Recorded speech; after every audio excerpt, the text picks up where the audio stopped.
Convention கீதங்கள் 60. தூயாதி தூயவரே, உமது புகழை நான் பாடுவேன். பாரில் எனக்கு வேறென்ன வேண்டும்? உயிருள்ள வரையின் புகழ் பாட வேண்டும். 60.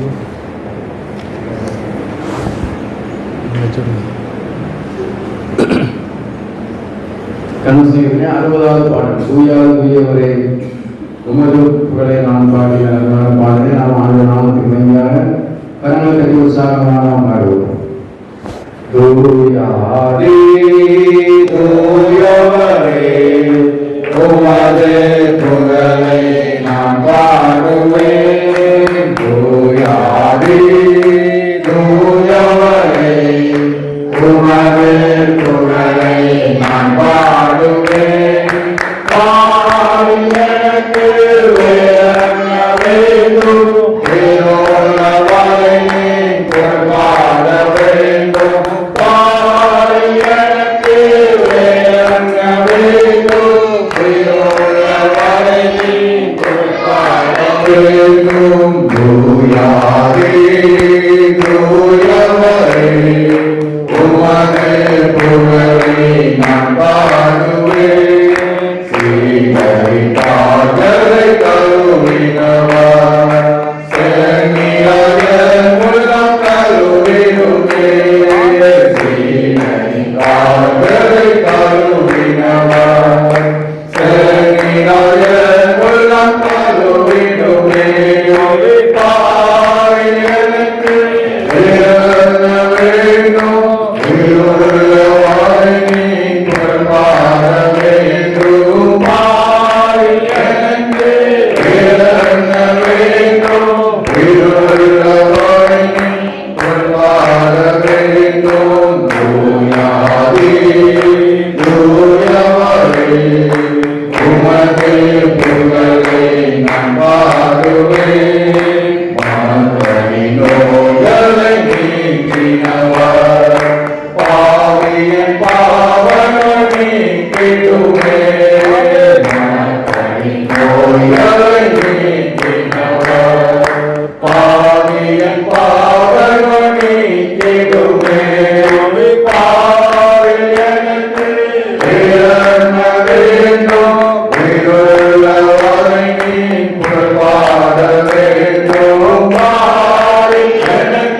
வேறென்ன வேண்டும்?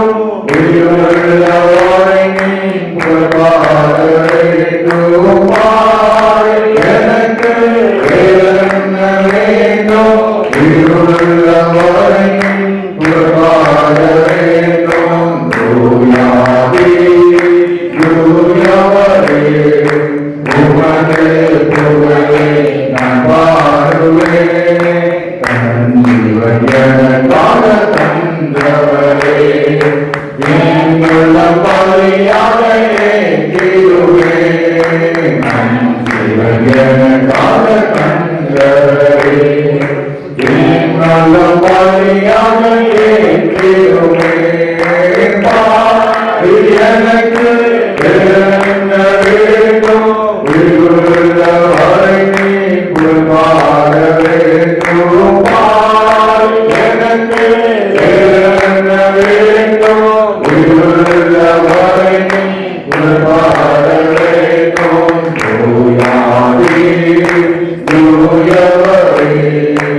பரலோகிலிடம் முழு என்றவரே அறிவாரை எனக்கோரிடம் தாழ்மே பாடி எனக்கு இறங்க வேண்டும் இருளவரை நீ பிரபாட வேண்டும் பாடி எனக்கு இறங்க வேண்டும் இருளவரை நீ பிரபாட வேண்டும் ஓயாதே ஓயவரே உமது புகழை நான் பாடுவேன். 336வது கண்ணன் சொல்கிறார். மகிழ்வோம் மகிழ்வோம்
விட்டலே சுனாரே மோட்டியே அழைத்தார் பரதன போலவே விட்டலே சுனாரே மோட்டியே அழைத்தார் பரதன போலவே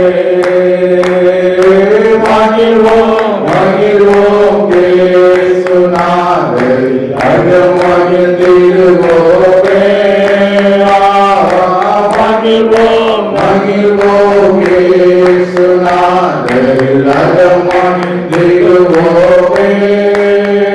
மோட்சராஜம் நமக்காராயமாகுது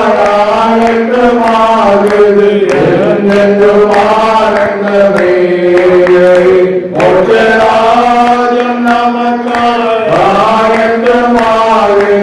என்றென்றும் ஆனந்தமே பவத்தை ஏற்றவர் பலியமாண்டவர் பவத்தை ஏற்றவர் பலியமாண்டவர் கல்வரியின் மேட்டினில் கண்கொள்ளாத காட்சியை கல்வரியின் மேட்டினில் கண்கொள்ளாத காட்சியை கண்டிடம் வெண்டிடம் பாவபாரம் நீங்கிடும் கண்டிடம் வெண்டிடம் பாவபாரம் நீங்கிடும் அழைக்கிறார் அழைக்கிறாரிதோ அழைக்கிறார் அழைக்கிறாரிதோ நீயும் வா உந்தன் நேசர் அவராய் அழைக்கிறாரிதோ நீயும் வா உந்தன் நேசர் அவராய் அழைக்கிறாரிதோ. இப்படிப்பட்டதான கூட்டத்தின் மூலமாக நம்முடைய ஆவிக்குரிய வாழ்க்கையிலே நம்ம எப்படிப்பட்டவர்களாக இருக்கிறோம்? சோர்ந்து போயிருக்கிறோமா அல்லது பலப்பட்டு கொண்டிருக்கிறோமா? பலத்தோடு கூட இருக்கிறோமா? தேவனுடைய ராஜ்யத்தை சுதந்திரிக்கிற ஒரு நிச்சயத்தோடு கூட இருக்கிறோமா என்று சொல்லி நம்மை நாமே ஆராய்ந்து பார்க்கக்கூடிய ஒரு தருணத்தை இந்த நாளில் நம்ம கிருபையாக பெற்றுக்கொள்கிறோம். ஒரு நாள் ஒரு வீட்டில் ஒரு நல்ல ஒரு பறவை வளர்த்தாங்க. பறவை வளர்க்கும் போது என்ன செய்வாங்க? நல்லா கர்த்தரை துதின்னு சொல்லுவாங்க, அல்லது கர்த்தரை மேற்பராக இருக்கிறார் என்று சொல்லி சில வார்த்தைகளை சொல்லி கொடுப்பாங்க. அந்த வீட்டில் என்ன சொல்லி கொடுத்தாங்களன்னா, வேடன் வருவான், வலை விரிப்பான், நம்ம என்ன செய்யணும்? பறந்து போயிடணும். இன்னைக்கு வேடன் என்ன செய்யறான்? வலை விரிக்கிறான். வலை விரிச்சு என்ன செய்யறான்? அது கீழே ஆகாரங்களை போடுறான். அந்த எதை விரும்பி சாப்பிடுமோ அதை விரும்பக்கூடிய அந்த ஆகாரத்தை வலைக்கு கீழே என்ன செஞ்சிடறான்? போட்டுறான். அப்போ போட்டவொன்னு இந்த பறவைகள் என்ன செய்யுது? நல்ல ஆகாரம் தான் கண்ணுக்கு தருது, வலை தெரியல. வலை தெரியாம என்ன செய்யுது? நல்ல ஆகாரத்தை பொறுக்கி திங்குது. திருட்டு திடீர்னு பார்க்குது, யாரோ ஒருத்தன் வாரான், பார்த்தாச்சுன்னா அவன் தான் வேடன். ஆகா, இவன் பொல்லாதவன்லாம், இவன் நம்ம எல்லாத்தையும் பிடிச்சி ரெக்கையை முறிச்சு கொண்டு போயிடுவானே அப்படின்னு சொல்லி இந்த பறவைகளை என்ன செய்தான்? பறக்க பார்த்துதான் அது என்ன செஞ்சுட்டு அந்த வலையில மாட்டிக்கிட்டு. அப்போ இந்த வீட்டில் வளர்த்த பறவை திடீர்னு தப்பிச்சு போயிருதுல, ரெக்கம் முளைச்சவொடனே அப்படி போற அதுல கிடந்திருக்குது. அது சொல்லிருக்குது, வேடன் வருவான், வலை விரிப்பான், பறந்து போயிடுவோம்னு சொல்லி அது பாட்டு பாடிட்டு சொல்லிருக்கு. முதல்ல வந்து அந்த ரெக்கையை முறிச்சு உள்ள நினைச்சான், போட்டுக்கிட்டான். அதே மாதிரி இன்னைக்கு பறக்க முடியாத பறவையை சாத்தா என்ன செய்ய மாட்டான்? ஒண்ணுமே செய்ய மாட்டான். இது கீழே தான் கிடக்கும் அப்படின்னு சொல்லி அதை ஒண்ணுமே செய்ய மாட்டான். பறக்கிறதுக்கு முயற்சிக்கு பார்த்தலாம், இதை என்ன செய்ய மாட்டான்? பறக்க விட மாட்டான். ஆவிக்குரிய புஸ்தகத்தை நீங்க வாசித்து பார்க்கும்போது இந்த ஆவிக்குரிய நிலைமையில ஒன்று பரிசுத்தமா இருக்கும். ஆண்டவரை என்னைக்கு நம்ம ஏற்றுக்கொள்றோமா அன்னையிலிருந்து நமக்கு கற்பிக்கிற ஒரு காரியம், நான் பரிசுத்தர் ஆகிய நீங்களும் உங்கள் நடக்கைகள் எல்லாவற்றிலையும் பரிசுத்தராயிருங்கள்னு சொன்ன ஆண்டவர் இந்த பரிசுத்த வேதாகமத்தை நம்ம கையில கொடுத்து ஒன்றே ஒன்று கற்றுக் கொடுக்கிறார், பரிசுத்தம். பரிசுத்தம் என்கிற அலங்காரம், பரிசுத்த அலங்காரத்தோடு கர்த்தரை செய்து கொள்ளுங்கள், தொழுது கொள்ளுங்கள் என்னெல்லாம் பார்க்கிறபடி இன்னைக்கு ஆவிக்குரிய வாழ்க்கையிலே இந்த பரிசுத்தமா இருந்து விட்டா என்ன செய்ய முடியாது? எந்த விதமான ஒரு தீமையும் நம்ம நெருங்காது. இன்னைக்கு நல்ல பிரைட்டான லைட்டை போட்டுருவாங்க. அந்த லைட்டை போட்டுக்கும் போது அந்த லைட்ல நிறைய பூச்சிகள் என்ன செய்யும்? வந்தாடும். அது நெருப்பு போட்டு கொளுத்தி நெருப்பு மூலமா வர்ற வெளிச்சத்துல ஏதாவது பூச்சி வருமா? வராது. அப்ப இதே போல நம்முடைய வாழ்க்கையிலே ஆவிக்குரிய நிலைமையில அக்னியாக இருப்பதற்கு என்னவெல்லாம் உண்டு அதெல்லாம் என்ன செய்ய வேண்டும்? செய்ய வேண்டும். அப்படி செய்யாத பட்சத்துல சாது சுந்தர் சிங்குடைய புஸ்தகத்தை வாசித்து பார்க்கும்போது அந்த சாது சுந்தர் சிங்கும் கைலாச மகாரிஷியும் என்ன செய்யறாங்களாம்? அப்படி கடந்து போறாங்க. கடந்து போறவங்க நம்ம ஆண்டவரை நேசிக்கிற பிள்ளைகள் இருக்கிற இடத்துல எப்படிப்பட்ட காரியங்கள் நடக்குது, ஆண்டவரை நேசிக்காம பாவத்தோடு போராடி தோற்று போன மக்கள் எப்படிப்பட்ட சூழ்நிலையில இருக்கிறாங்கிறது பார்க்க போனாங்க. அப்படி பார்க்க போகும்போது ஒரு மனுஷன் நல்ல ஜோம் பண்ணிட்டே இருக்கிறான். திடீர்னு ஒரு போராட்டம் வருது. போராட்டத்தை அவனை சோர்ந்து போயிடுறான். அவனுக்காக அவனுடைய ஜபிக்கிற அந்த அறையில நிறைய பரிசுத்தவான்கள் என்ன செய்யறாங்களாம்? ஜோம் பண்ணி கொண்டு சப்போர்ட் பண்ணிக்கிட்டே இருக்கிறாங்க. இன்றைக்கு ஆவியானவர் நமக்கு என்ன செய்கிறார்? நம்மை உந்தி தள்ளுகிறார். ஜோம் பண்ணு மகனே, ஜோம் பண்ணு, நீ பைபிள் வாசி, நீ உன்னத நாட்டை தேடு என்று சொல்லி நமக்கு உந்தி தள்ளிக்கொண்டே இருக்கிறார் பரிசுத்தத்தை நோக்கி. ஆனா இந்த உலகத்துல உலகம், மாமிசம், பிசாஸ் இந்த மூன்றும் ஒன்று சேர்ந்து அது என்ன செய்கிறதுன்னு சொன்னால், இன்னொருத்தன் ஜோம் பண்றான், ஜோம் பண்ணி தோற்று போயிடறான், பாவம் செய்யறான். அந்த பாவத்தை பார்க்கிற அந்த பரிசுத்தமானவங்க எல்லாம் வெட்கப்பட்டு ஐயோ இவன் பாவம் செய்யறன்னு சொல்லி பார்த்துக்கிட்டு இருக்கிறாங்க. அந்தரங்கத்தை குறித்து ஆண்டவர் என்ன செய்கிறார்? அறிந்திருக்கிறார். நம்முடைய அந்தரங்கத்தை ஆண்டவர் அறிந்திருக்கிறார். எல்லா ரகசியங்களும் வெளியாகும் அந்த மகா பரிசுத்த நாளிலே ஆண்டவர் என்ன செய்வாராம்? அவருடைய அந்த தீர்ப்பு வரும்போது நீ இந்த நாளில் இந்த காரியங்கள் செய்தான் அப்படின்னு சொல்லி என்ன செய்வார்? அதை சொல்லிடுவார். அவருடைய நியாய தீர்ப்பு நாள். இன்றைக்கு வேத புஸ்தகத்தின்படி நாம் பார்க்கும்பொழுது அன்றியும் ஒரு மனுஷன் மறிப்பதும் பின்பு நியாய தீர்ப்படைவதும் மனிதனுக்கு நியமிக்கப்பட்டிருக்கிற படியே. இதுதான் திட்டம், நம்மை குறித்து வைத்திருக்கிற திட்டம் தான். நமக்கு ஒரு வாழ்க்கை இருக்குது. இந்த வாழ்க்கையில் வாழ்கிறதுக்கு நமக்கு சுதந்திரம் கொடுத்திருக்கு, சுயாதீனம் கொடுத்திருக்கு.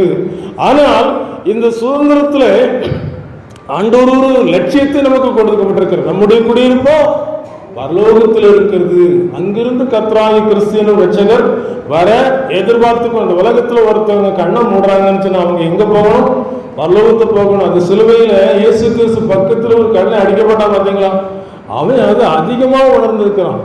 உணர்ந்து ஆண்டவரே நம்ம எல்லாரும் சாப்பிட்றோம், இன்னும் கொஞ்ச நேரத்துல என்ன நடக்க போக தெரியலன்னு சொல்லி சிலுவையில் தொங்கின அந்த கல்லை என்ன செய்யறோம்? உணர்றான். சாகத்தான் போறோம். கொஞ்சம் இந்த ஆண்டவர்கிட்ட ஒரு வேண்டுதல் சொல்லுங்கன்னு சொல்லி, ஆண்டவரே இப்படி ராஜ்யத்தில் வரும்போது அடியனை நினைத்தரும். கடைசி நேரத்தில் ஒரு சான்ஸ், ஒரு நல்ல ஒரு அதிர்ஷ்டம் கூட சொல்லலாம். ஒரு நல்ல ஒரு கிடைக்காத ஒரு பாக்கியம் கிடைச்சிட்டு அவனுக்கு மகிமையான ஒரு வாக்குத்தத்தம் அங்கு சொல்லப்பட்டிருக்கிறது.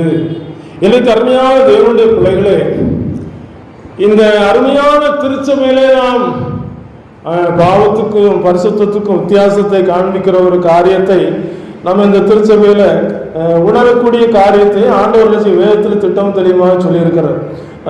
எசேக்கியேல் 44 அதிகாரம் 23 வசனம் இப்படியா சொல்லுகிறது. எடுத்துக்கலாம். எசேக்கியேல் 44:23 சொல்லப்பட்டிருக்கு. அவர்கள் பரிசுத்தம் ஆனதற்கும் பரிசுத்தம் அல்லாததற்கும் தீட்டானதற்கும் தீட்டலாததற்கும் இருக்கும் வித்தியாசத்தை என் ஜனத்துக்கு போதித்து அவர்களுக்கு தெரிய பண்ண கடவர்கள். அப்போ பரிசுத்தமானதற்கும் பரிசுத்தம் அல்லாததற்கும் நியாயப்பிரமாணம் நமக்கு கொடுக்கப்பட்டிருக்கிறது. நியாயப்பிரமாணத்தில் முதலாவது சொல்லப்பட்டிருக்கு, என்னை உனக்கு வேறு தேவர்கள் உண்டாயிருக்க வேண்டாம் என்று திட்டமாக சொல்லுங்க. வைராக்கியம் பாராட்டு. அதுல என்றைக்கு இஸ்ரவேல் மக்கள் ஆண்டவரை விட்டுட்டு வேற பக்கம் போறாங்களோ தோல்விதான். ஒரு பெலிஸ்தீர் வர்றாங்க, அல்லனா ஒரு அசிரியர் படையெடுத்து வர்றாங்க, அவங்களுக்கு ஒரு நெருக்கடி வருது. அப்போ ஆண்டவரை தேடுறாங்க. இன்னைக்கு நெருக்கங்கள் வரும்போது ஆண்டவரை தேடுகிற மக்களும் இருக்கிறாங்க. ஆனா அவங்க தேடும்போது அவங்களுக்கு அந்த ஒரு ரட்சிப்பு கொடுக்கத்தான் செய்யறாங்க. நம்ம ஆண்டவர் மிகுந்த இரக்கம் உள்ளவர், மனதிற்கும் உள்ளவர், நீடிய சாந்தமும் மிகுந்த கிருபையும் உள்ளவர். ஒரு நாள் சென்னையில் ஒரு நடந்த ஒரு காரியம், ஒரு நல்ல தண்ணி, நல்ல மழை பெஞ்சு நல்ல நிறைய தண்ணி கிடைச்சு. தண்ணி கிடைக்கும் போது அந்த இடத்துல ஒரு 4-5 பேர் காலைல முடிச்சோடனே அப்படியே வந்து வாங்கிங்க போவாங்கல்ல, அப்படி 4-5 பேர் நடந்து வந்துட்டு இருக்காங்க. இந்த நாய் வந்து ஒரு நன்றி உள்ள ஒரு பிராணின்னு சொல்லி எல்லாரும் சொல்றாங்க. அதே மாதிரி இந்த இடத்துல அது நன்றியை காமிச்சிருக்கு. என்ன செஞ்சிருக்குன்னா, ஒரு மின் கம்பியை அருந்து இந்த தண்ணிக்குள்ள விழுந்து கிடந்திருக்கு. இது இந்த நாய் கண்ணுக்கு தெரிஞ்சு நாய் குலைச்சிருக்கு. அவங்க தண்ணிக்குள்ள வந்தாச்சுன்னா கரண்ட் ஷாக்காகி அவங்க செத்து போயிடுவாங்கன்னு சொல்லி அது குலைச்சிருக்கு. குலைச்ச உடனே இது எதுக்கு நாய் குலைக்குது? நாய் வந்து குலைக்க தான் செய்யும். இப்போ நாங்கள்லாம் வீடுகளை சந்திக்க போகும்போது உள்ள நாய் கிடக்கான்னு பார்ப்போம். ஏன்னா சில நாய் வந்து அது ஸ்பீடை காமிக்கும். அப்போ நம்ம ஸ்பீடாக இருக்க நம்ம ஸ்பீடு கீழே போயிடும். அப்போ அதே மாதிரி ஸ்பீடாக வர்ற நாயாக இருக்கும் நினச்சி அவங்க யோசிச்சிருக்கலாம். அந்த நாய் நல்லா குலைச்சி அவங்கள வர விடாமல் தடுத்துருக்கு. திருப்பி இது எதுக்கு இப்படி சொல்லிட்டு நினச்சிக்கிட்டு இருக்கும்போது அவங்க நடந்துக்கிட்டே இருந்திருக்காங்க. பார்க்கும்போது பார்த்துருக்கு, இனி இவங்க தண்ணிக்குள்ளே கால் வச்சுருவாங்க, அவங்களுக்கு ஆபத்தாருன்னு சொல்லி இதே நினைச்சிட்டு முன்னால் போய் தண்ணிக்குள்ளே கால் வச்சு கரண்டு வந்து அந்த கரண்டில் இறந்து போச்சு. அப்படின்னா யோசிக்கிறாங்க, நம்மளை காப்பாற்றுறதுக்காக இந்த நாய் என்ன செஞ்சுட்டு நமக்கு ஒரு எச்சரிப்பை கொடுத்துட்டு இன்றைக்கு வந்து திருச்சபையில் பாவத்தின் சம்பளம் மரணம்னு சொல்லி நல்லா தெளிவாக சொல்லப்பட்டிருக்கு. பாவம் செய்கிற ஆத்மா சாகுன்னு சொல்லி தெளிவாக சொல்லப்பட்டிருக்கு. பாவங்களை மறைக்கிறவன் வாழ்வடைய மாட்டான், அவைகளை அறிக்கை செய்து விட்டு விடுகிறவன் இரக்கம் பெறுவான் என்று சொல்லப்பட்டிருக்கு. இந்த காண்டு எல்லாவற்றையும் சொல்லிவிட்டு கடைசியில் இந்த உலகத்தில் நம்முடைய எதிர்பார்ப்பு என்ன? இன்றைக்கு இந்த காலம் எப்படிப்பட்ட காலம் வாசிக்கலாம். லூக்கா சுவிசேஷம் 12ஆம் அதிகாரம் 56ஆம் வசனம் இப்படியா சொல்லுகிறது, மாயக்காரரே, பூமியின் தோற்றத்தையும் வானத்தின் தோற்றத்தையும் நிதானிக்க உங்களுக்கு தெரியுமே, இந்த காலத்தையோ நிதானியாமற் போகிறது என்ன என்று சொல்லுது. இது எப்படிப்பட்ட ஒரு காலம்? இந்த காலத்தில் நாம் எதை நாம் யோசித்து பார்க்கிறோம்? இயேசு கிறிஸ்துவனுடைய சீசர்கள் வருகிறார்கள், வந்து ஆண்டவரே நீ சொல்கிறேன் மீண்டும் வருவேன் என்று சொல்கிறேன், வருகைக்கும் இந்த உலகத்தின் முடிவுக்கும் அடையாளம் என்ன என்று சொல்லி கேட்கும்போது ஒரு பட்டியல் போட்டு சொல்லுகிறோம். அப்படி சொல்றதுல சொல்லிக்கிட்டே வர்றாரு. கடைசியில் சொல்லப்பட்டிருக்கு அந்த 10:24ஆம் அதிகாரத்தில், அன்பு என்ன செஞ்சிடும்? தணிந்து போகும். அதுக்கப்புறம் ராஜ்யத்தினுடைய இந்த சுவிசேஷம் பூலோகம் உள்ள சகல ஜாதிகளுக்கும் சாட்சியாக பிரசங்கிக்கப்படும். இன்னைக்கு நம்ம நல்லா பார்க்குறோம், ஒரு கொள்ளை நோய் வந்துச்சு, பஞ்சம் நிறைய நாடுகளில் வந்துகிட்டு இருக்கு, அப்புறம் பயங்கர யுத்தங்கள் வருது, நிலநடுக்கங்கள் வருது, எல்லாம் நடந்தாச்சு. அந்த அதிகாரத்தில் ஒரே ஒரு வசனம் என்ன தொட்டது எப்படின்னா, 22ஆம் வசனத்தில், அந்த நாட்கள் குறைக்கப்படாதிருந்தால் ஒருவனாகிலும் தப்பி போவதில்லை, தெரிந்து கொள்ளப்பட்டவர்கள் நிமித்தம் அந்த நாட்கள் நிச்சயம் குறைக்கப்படும். இன்றைக்கு இந்த திருச்சபையில் ஒவ்வொரு குடும்பத்திலும் தேவ ஆசீர்வாதம் இருக்க வேண்டும் என்று சொன்னால், யாராவது ஒருவர் உங்களுடைய வீட்டுக்காக, குடும்பத்துக்காக, பிள்ளைகளுக்காக ஜெபித்தால் அந்த ஜெபத்தின் மூலமாக உங்களுக்கு ஒரு உலக பிரகாரமான பாதுகாப்பும் ஆண்டுடைய கிருபை குறித்து அறிந்து கொள்ளக்கூடிய ஒரு சந்தர்ப்பமும் கிடைக்கும். ஏனென்று சொன்னால், இந்த சத்தியநகரம் சுயறுப்பு ஜபக்குழுவின் முக்கியமான நோக்கம் என்னவென்று சொன்னால், இந்த திருச்சபையிலே இருக்கிற மக்களுக்கு ஆண்டவர் ஆயத்தம் பண்ணி வைத்திருக்கிற அந்த பரலோக ராஜ்யத்தின் மேன்மை என்று சொல்லப்படுற இடத்துக்கு பரிசுத்தமாக்கப்பட்ட மக்களாய், சுத்திகரிக்கப்பட்ட மக்களாய் அப்படி ராஜ்யத்துக்குள்ளே பிரவேசிப்பதற்கு ஒரு சின்ன ஒரு தூண்டுகோல். நீங்கள் பிரசங்கம் பண்ணிட்டு நெஞ்சிடுவோம், சிலுவைக்கு பக்கத்தில் கொண்டு உங்களை நோக்கி பாருங்கன்னு சொல்லிட்டு நெஞ்சிடுவோம், எங்கள் ஊழியத்தை முடிச்சு போயிருப்போம். எங்களுக்கு வேற எதுவுமே எதிர்பார்க்க சத்தியநகரம் சுயவெறுப்பு ஜெபக்குழுவினுடைய நோக்கம் சுயவெறுப்பு தான், சுயவெறுப்பின் ஊழியம்தான். ஊழியத்தில் ஒரே ஒரு நோக்கம், இந்த திருச்சபையிலே நமக்கு நிறைந்த ஆசீர்வாதங்களை வைத்திருக்கிற ஆண்டவர் நாம் பெற்றுக்கொள்ள வேண்டிய ஒரு ஆசீர்வாதம் என்ன? தேவனுடைய ராஜ்யம், தேவனுடைய மகிமை, தேவனுடைய உன்னதமான இடம். அந்த இடத்தை பாடணும் அல்லவா? தங்க தருவா ஏங்கின வீட்டில் மங்களம் பாடலாம், தங்க தருவா ஏங்கின வீட்டில் மங்களம் பாடலாம்.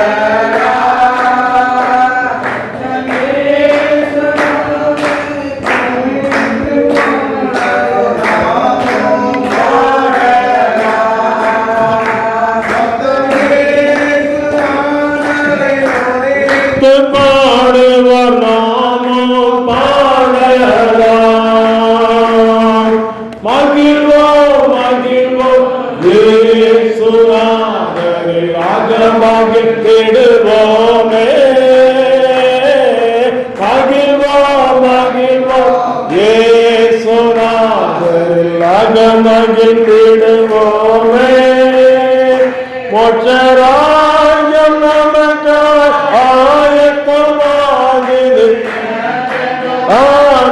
ஆனந்தமே.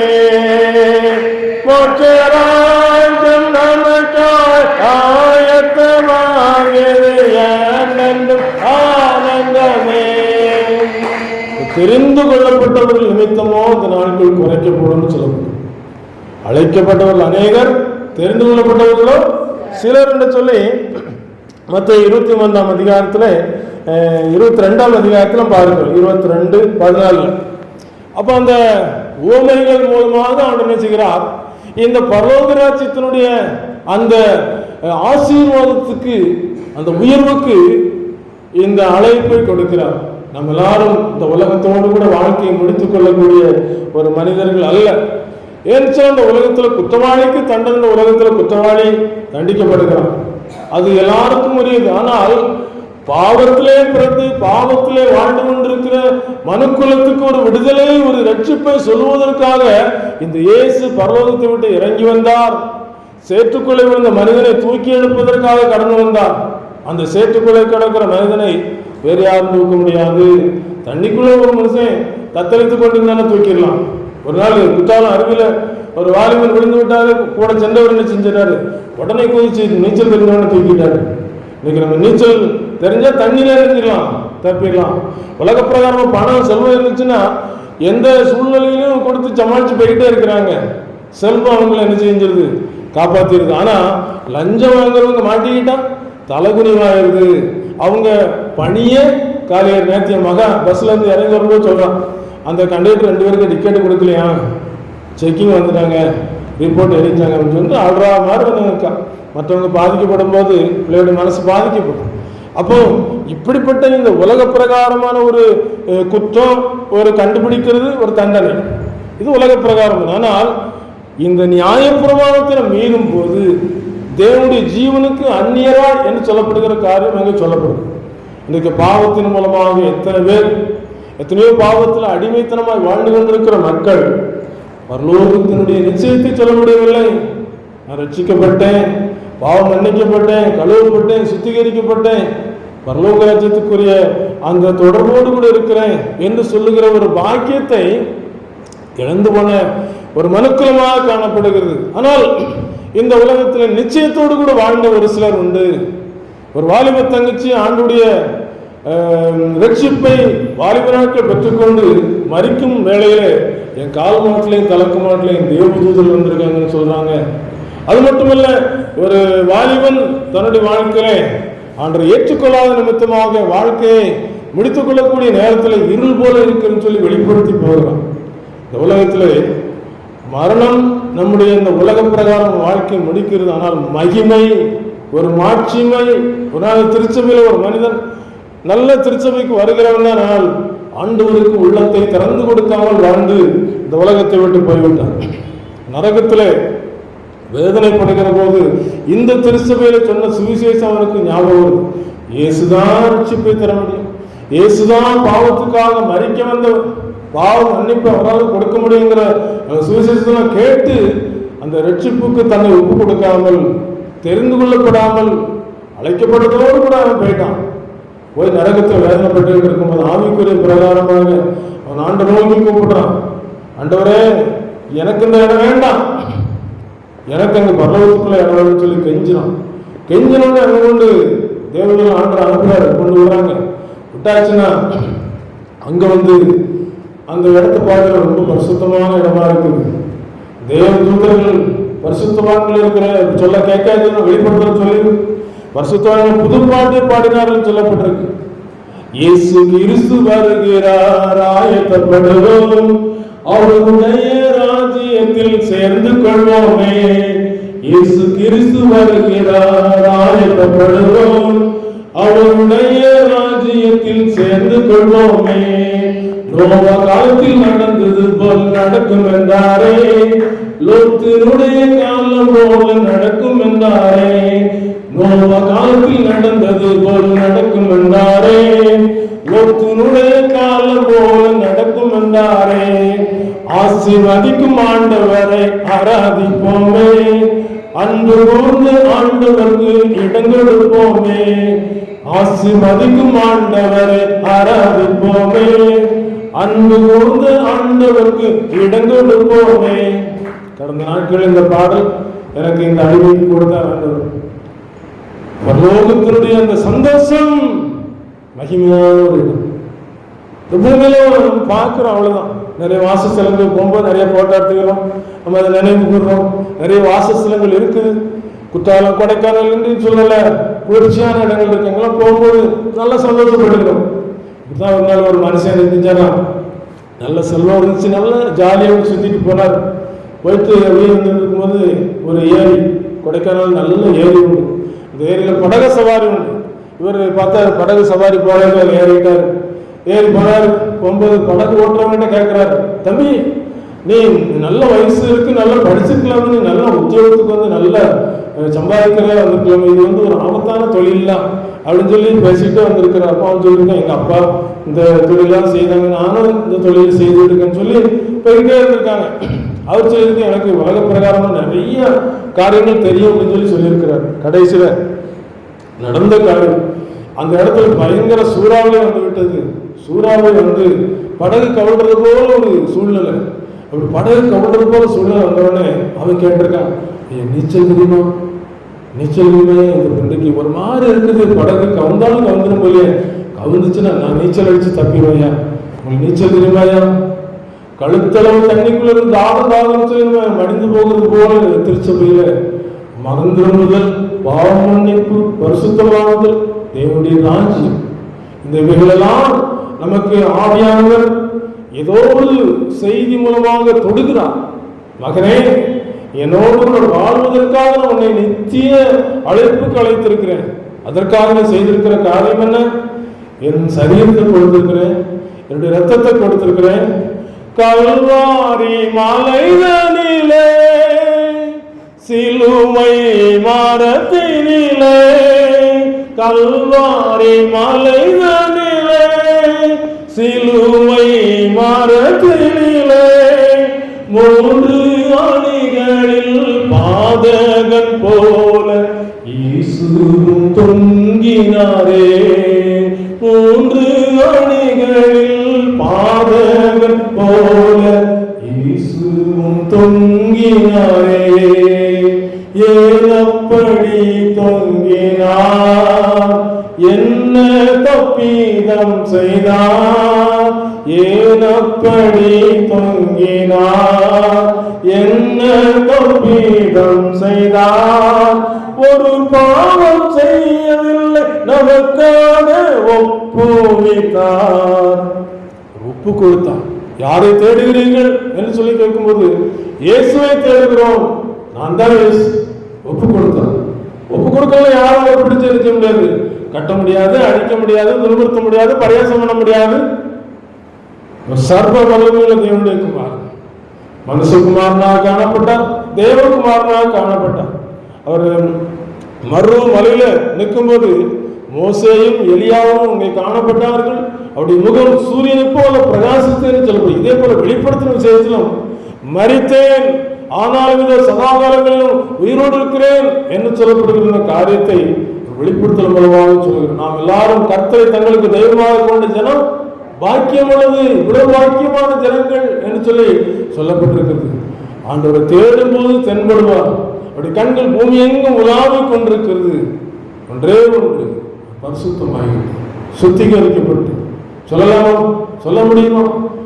நம்ப வேண்டாம், நம்ப வேண்டாம், இந்த பொய்யுலகை நம்ப வேண்டாம். நேசம் காட்டி துரோகம் செய்ய, நேசம் காட்டி துரோகம் செய்யும் இந்த பொய்யுலகை நம்ப வேண்டாம், இந்த பொய்யுலகை நம்ப வேண்டாம். கர்த்தரால் மீட்கப்பட்டவர்கள் ஆழ்ந்த களிப்புடன் பாடி சீயோனுக்கு வருவார்கள். நித்திய மகிழ்ச்சி அவர்கள் தலைமையில் இருக்கும். சஞ்சலமும் தவிப்பும் ஓடிப்போம். ஆண்டவருடைய ஒரு விடுவிக்கப்பட்ட மக்கள், ரட்சிக்கப்பட்ட மக்கள், நீச்சல் தெரியும்னு சொல்ற மனுஷன் பயப்படல. உள்ள விழுந்தாலும் நின்றுவேன், தப்பிச்சிருவேன். நீச்சல் தெரியுமா? இந்த உலகத்திலிருந்து தப்பி பிழைப்பதற்கு மனுஷன் அப்பத்தினால் மாத்திரமல்ல, தேவனுடைய வாய்ந்து புறப்படுகிற ஒவ்வொரு வார்த்தையினாலும் பிழைப்பான். ஆண்டவர் பிழைத்திருந்து சொன்னார். பிழைத்திருந்து சொன்ன ஆண்டவர் இன்றைக்கும் அதே மாதிரி சொல்லி பிழைத்திருப்பான். ஆத்துமாக்குள்ள பிழைத்திருக்கிறியா? ஒரு வாலிபன் ஒரு நாள் ஒரு ஞானிகிட்ட போய், என் கைக்குள்ள ஒரு வண்ணத்து பூச்சி இருக்கு, இந்த வண்ணத்து பூச்சி உயிரோடு இருக்குதா செத்து இருக்குதா சொல்லுன்னு சொல்லி கேட்டவொடனே அந்த ஞானி யோசிக்கிறாரு. வண்ணத்து பூச்சி ஒரு அற்பு சேர்ந்து அவன் கைக்குள்ள வச்சிருக்கிறான், இறுக்கி நசுக்கிறான்னா செத்து போயிடும், அதை நசுக்காம விட்டான பறந்துடும். அப்போ நம்முடைய ஞானம் பொய்யாயிரும். அப்போ இன்னைக்கு இந்த திருச்சபையிலே சொல்லப்படுகிற இத்தனை ஆசீர்வாதங்களுக்கும் நான் என் ஆத்மா பிழைத்திருக்கிறதா பிழைக்கவில்லையா என்பது யாரை பொறுத்தது? பட்டான பறக்க விடுறது போல பறக்க விட்டு அந்த பட்டனை இழுக்கும்போது இறங்கிடும், சுண்டு இழுக்கப்பட்டு கீழே வந்துடும். இதே போல நம்முடைய வாழ்க்கை பறந்து நிற்கிற ஒரு வாழ்க்கை. ஒரு நாள் பட்டம் இழுக்கப்படும், கீழே இறக்கப்படும், இறங்கிதான் ஆகணும். அப்ப அது வரைக்கும் ஆண்டவர் தருணம் கொடுக்கிறார். உனக்கு கிடைத்த இந்த நாளிலாகிலும் உன் சமாதானத்துக்கு ஏற்றவை அறிந்திருந்தாங்கன்னா உனக்கு நலமாயிருக்கு. ஏன்னு சொன்னா நம்முடைய ஆத்மா விலையேற பெற்றது. இந்த ஆத்மாவுக்காக ஆண்டவர் கொடுத்திருக்கிற கரையும் இயேசு கிறிஸ்துவின் பரிசுத்த ரத்தம். இந்த ரத்தத்தை கொடுத்து கணக்கு கேட்கிறதே நீ ஆண்டவர் வரப்போகிறார். அவருடைய ரத்தத்தால் மீட்கப்பட்டவங்க ஆனந்த கழிப்புடன் பாடி போறாங்க. ரத்தத்தினால் மீட்கப்படாதவங்க கஷ்டப்பட போறாங்க. கோடா கொடி தூதரோடு வருவார், கோடா கொடி தூதரோடு வருவார்.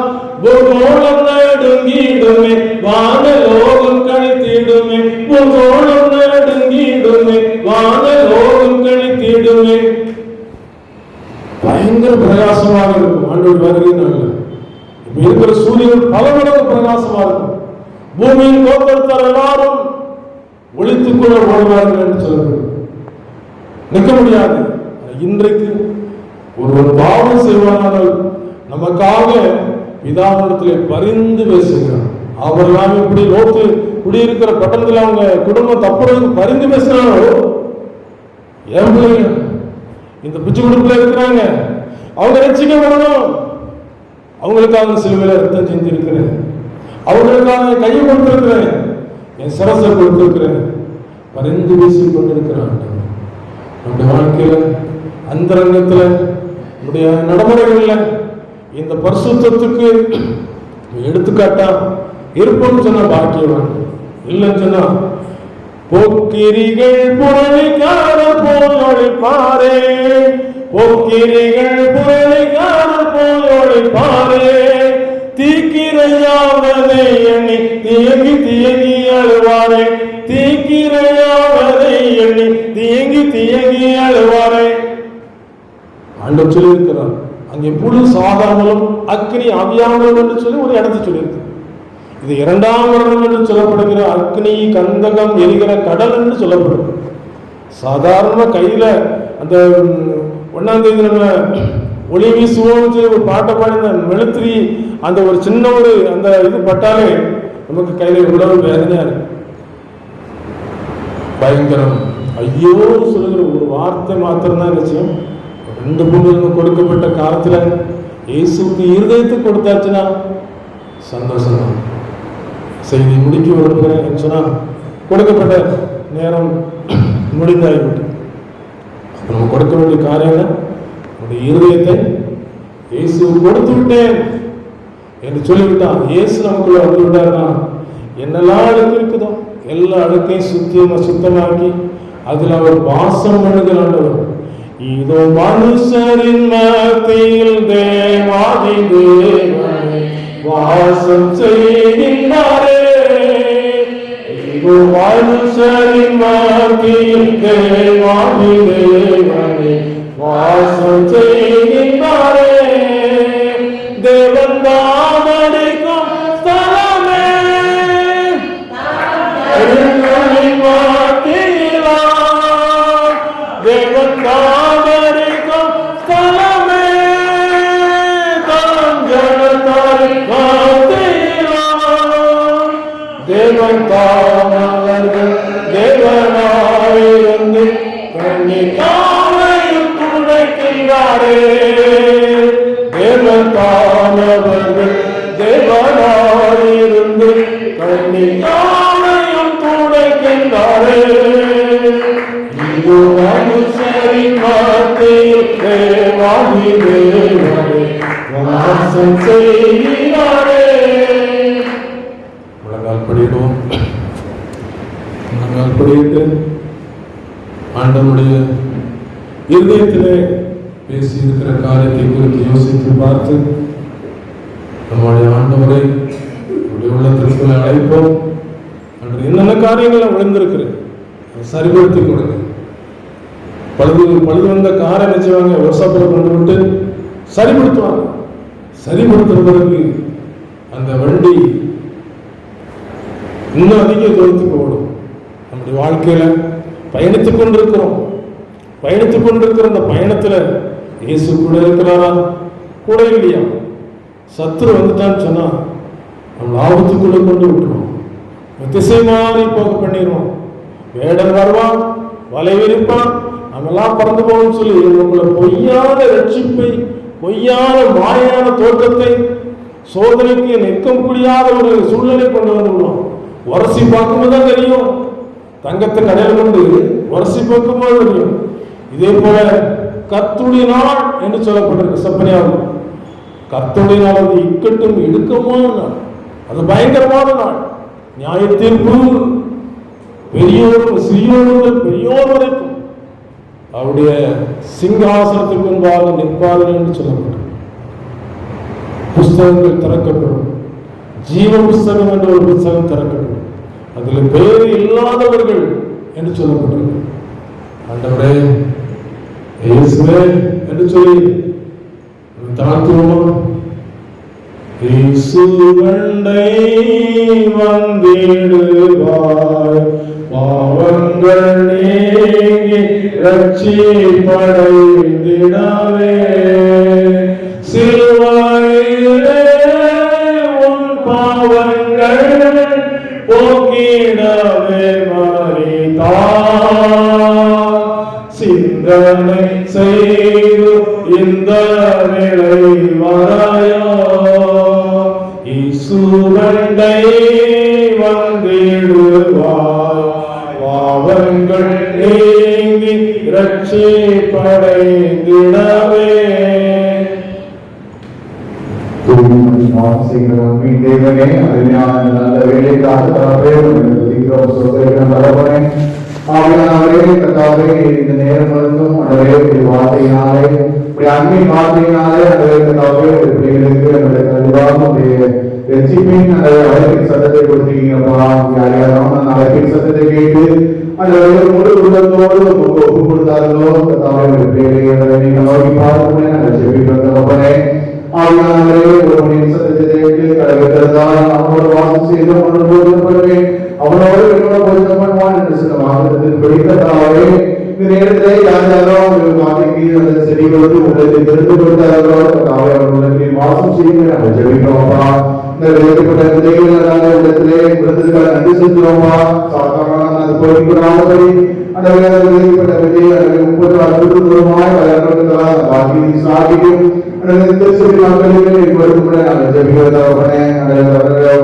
ஆத்மாவை பரிசுத்தமான ஆலயத்தை அலங்கரிக்கிறதாக ஆலய பிரதிஷ்டை பணியை அலங்கரிக்கிறதுக்கு பிள்ளைகளுக்கு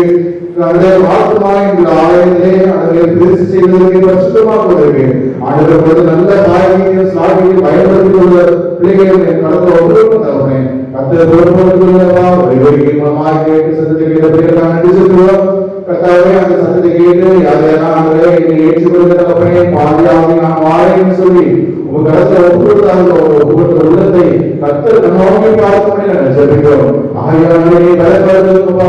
உலகமானது வம்சமானது பலவிதமானது ஆகிய உற்சாகப்படுது தேவன் ஆகிய பிள்ளைகளை நிலப்பட்டு நாங்கள் ஜெபிக்கிறோம். உள்ளத்தை ஒப்புக்கொண்ட பிள்ளைகளை ஆசீர்வதிக்க ஜெபிக்கிறோம் தான். ஆனால் பலவிதமும் நிலைநிறுத்துகிற வாழ்க்கையை கர்த்தர் கொடுப்பதை நாங்கள் ஜெபிக்கிறோம். எல்லா துதி கனம் மகிமை உமக்கே செலுத்தும் ஐயா. தும்மை கிறிஸ்து மந்தமும் ஜீவனும் பிதாவே.